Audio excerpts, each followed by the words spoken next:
hardest part of marketing isn't just carefully crafting your message, but also figuring out how you're going to disseminate this message and to whom you're going to direct it towards. What platform or platforms should I use to spread the word? What's the most effective way to communicate my message with my audience?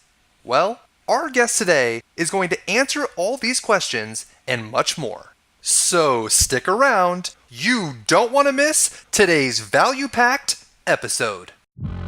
Welcome to this edition of Peak Performers Podcast with your host, Thor Conklin. Thor will be sharing the necessary tools, strategies, and psychology you'll need to become a peak performer in any area of your life or business.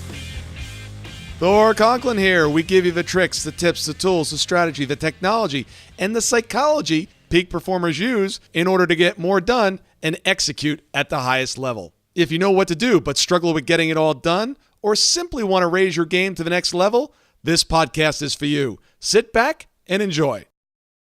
Today's guest is Brandon Dempsey, serial entrepreneur and the driving force behind the marketing firm Go Brand Go.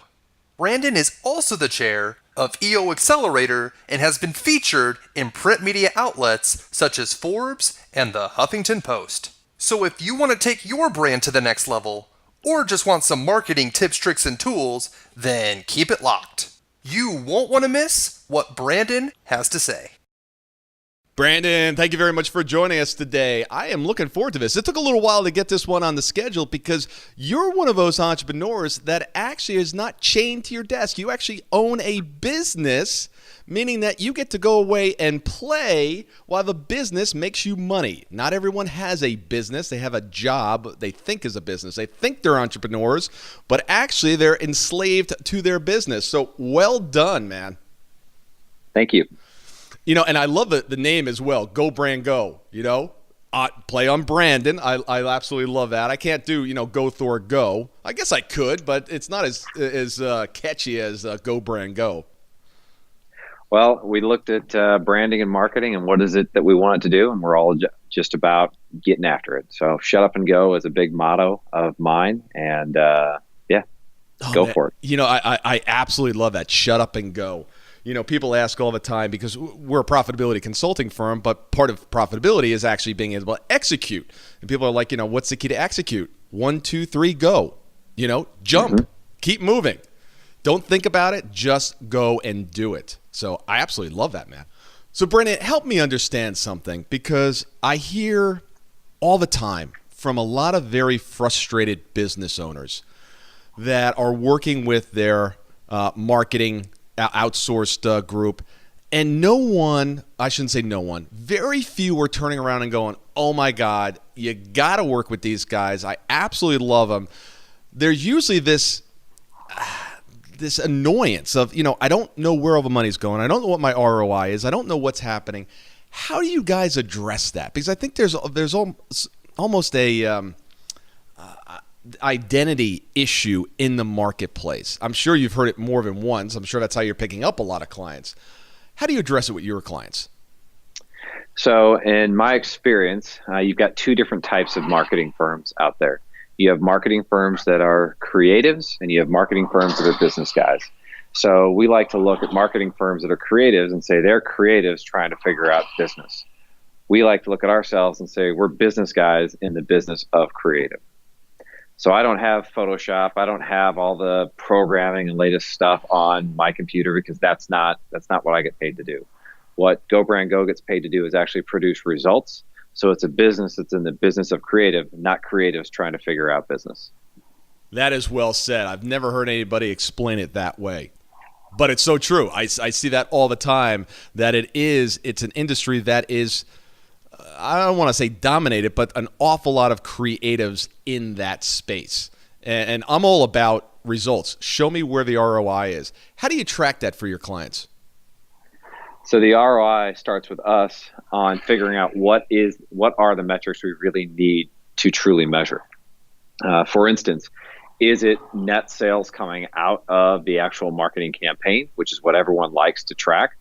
Or is it, hey, we're going to try and get some quick base hits and some quick singles and doubles, to use a baseball analogy, and let's try to improve our closing ratio of the current prospects that we have out. So before we just say, hey, we're going to embark on an entirely new marketing campaign, let's look at how does marketing influence our current sales efforts and start putting in some different metrics tracking to those current sales efforts. Because if we can have some quicker wins out of the gate, we can get marketing paying for itself a whole heck of a lot faster. And then we can do those bigger, crazier, out-of-the-box campaign ideas once we've built a solid sales process and a solid feedback loop of metrics tracking that shows us what we're doing does work. Yeah, I love that, because I think everyone ought to be looking at how much can they afford or should be spending in the area of marketing. And if you're getting the return, what do you want to do? You want to put more money at work to get the return back. So I like the way you approach that. You have also some interesting things as far as your services, and you talk about the grand plan. How do you structure that? So most clients, when they say they want to do marketing, in their minds that means a design, or that means some sort of witty campaign for how you're going to get prospects on the phone. To us, it starts with messaging, because if I don't resonate with your message, if I don't resonate with who you are as a company, there's no amount of good-looking design or great marketing gimmicks that's ever going to get me to do business with your business. So to figure out the message, it comes to three parts. So I want you to envision a triangle. And the top of that triangle, envision this triangle. The top of that triangle is, okay, what are you trying to communicate? What is it that I want? When people think about our company, here's what we want them to think. Then the bottom left of that triangle, I want you to envision, okay, what is it that our customers say matters to them? So we do interviews with your customers to figure out what is it that really matters to them? What is it why did they select you? Why do they keep choosing you? What are the words and terminology that they use? Like, what is it that really matters to them? And then the bottom right portion of the triangle is your competitors. How are your competitors going to market? What are they saying? What are their unique selling propositions? Once you've got what you're trying to say, what your customer says actually matters to them, and what your competitors are saying, in the middle of that triangle, you now have your unique selling proposition. You now have your filter with how you need to go to market in a way that communicates who you are, resonates with your customers, and is not saying the same thing as every other competitor in the marketplace. Why do you think so many business owners spend such little time or no time trying to figure out from their clients what they actually want? This is I'm sure many of your clients, it's the first time anyone's asked their customers, hey, what do you want? Why do you think that is? I think a lot of our clients have their ego gets in the way of good business. I've never seen that before. So their ego and all their sales, I know my client.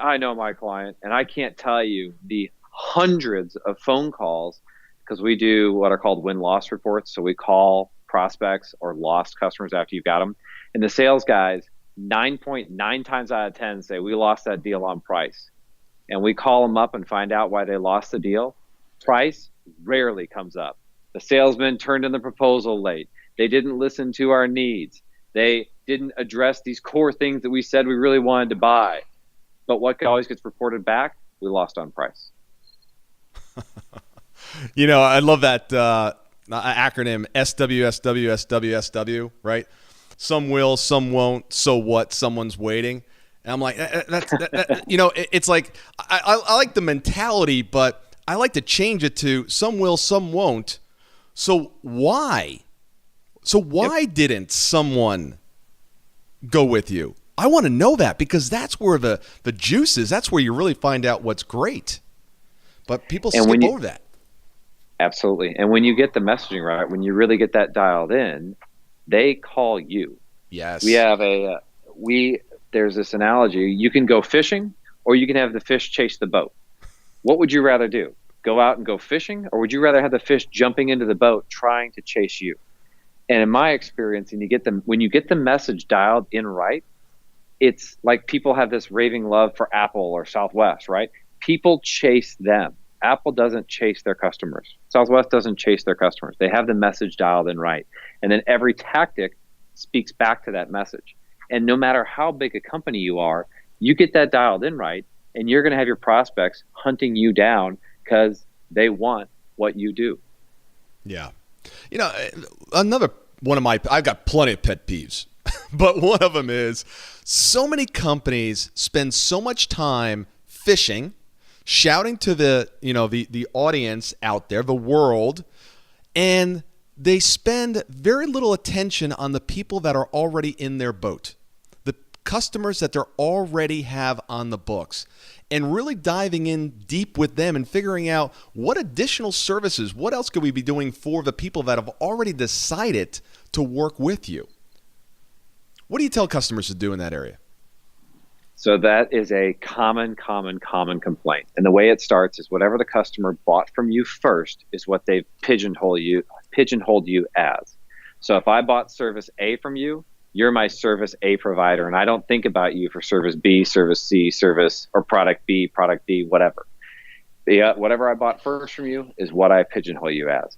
And most companies do a terrible job of actually showing up to their customer and saying, hey, we provide this, we provide this, we provide this. Hey, have you ever thought about doing this? Have you ever thought about doing that? They just continue to take the order. Now, the companies that do show up, we encourage to get a little bit more creative and say, hey, why don't you get several of your customers together, take them out to a nice dinner, get customers who buy multiple different services from you, host a nice dinner, call it a customer advisory board dinner, and say, hey, we're just here to get feedback on how we can become a better company. And I promise you, 10 times out of 10, one customer is going to talk about something, and another customer in the room is going to go, you buy that from them? I didn't know they did that. And you're going to have an opportunity right there to sell them and close them on the spot. So if you're not breaking through to them with your methodologies, get multiple customers together, take them out to a nice dinner, get them talking to each other, and I promise you 10 times out of 10, you're going to get more expansive business out of it. I love that technique. That is, I'm going to have to steal that one. Just going on record. Stolen. It's yours. Well, no. I'm just going to borrow it. I'm going to give you credit for it. But no, that's really, really, really good. I love it. Tell me, we're all about profitability.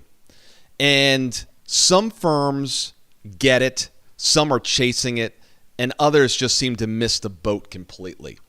What do you think are some of the common things that you see in exceptional companies, ones that are just, they've got a great culture, they've got great performance, they've got great profits.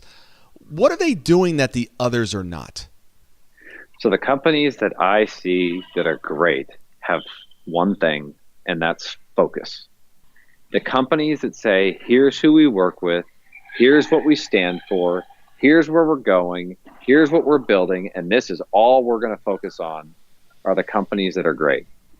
And the companies that say no, and we're going to stay focused on our core purpose, our core target, are the ones that continue to outperform other companies.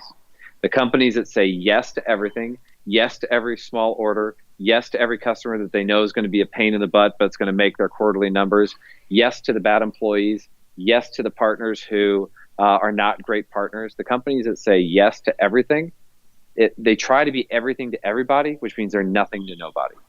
And the companies that are great, in my opinion, from what I see, are the ones that have that discipline and that focus. And that discipline and focus to say no to anything that's not aligned with that focus.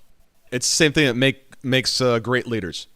They are singularly focused. They are not well-rounded individuals. They might not even be happy individuals, but they know how to execute, and they're focused on one thing. I had someone on the show, maybe a year ago, Price Pritchett III. Really interesting guy. He's got over 18 million books in print, called The Quantum Leap is one of them. And he talks about those executives. He's a merger and acquisitions expert.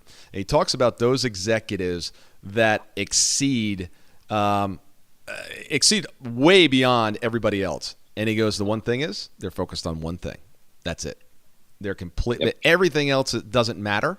Some of them have really lousy relationships. Some are not in the best of health. But he said when it comes to that one thing they're focused on, they are a superstar.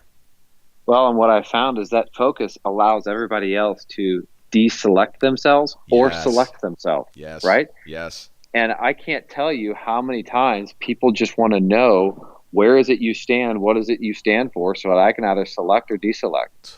And when a powerful thing happens, when customers start selecting and deselecting themselves based off your focus, your profitability goes up, your referrals go up, your employee satisfaction goes up, because those who are aligned with that focus get on board, and those who aren't get off. And that means you accomplish your results a whole heck of a lot faster. Thank you so much for listening today. I really do appreciate your time, and I hope you found today's show valuable. If you would like to receive these shows automatically to your phone or to your computer, simply go to iTunes and subscribe. After listening to several of the shows, if you're so inclined, please leave us a 5-star rating, as this helps us reach additional people and spread the message.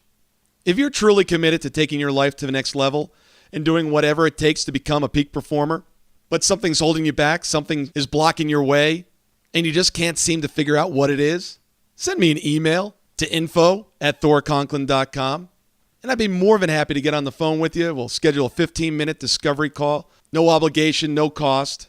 I absolutely love to hear from the listeners, and if there's something I can do to help, I'd be more than happy to do that. Also, if you found something of great interest in today's show and you want to share that with your friends and family, simply go to my Facebook page, Thor Conklin, click on the episode, hit the share button, and share it on your page. You can follow me at Twitter at Thor Conklin.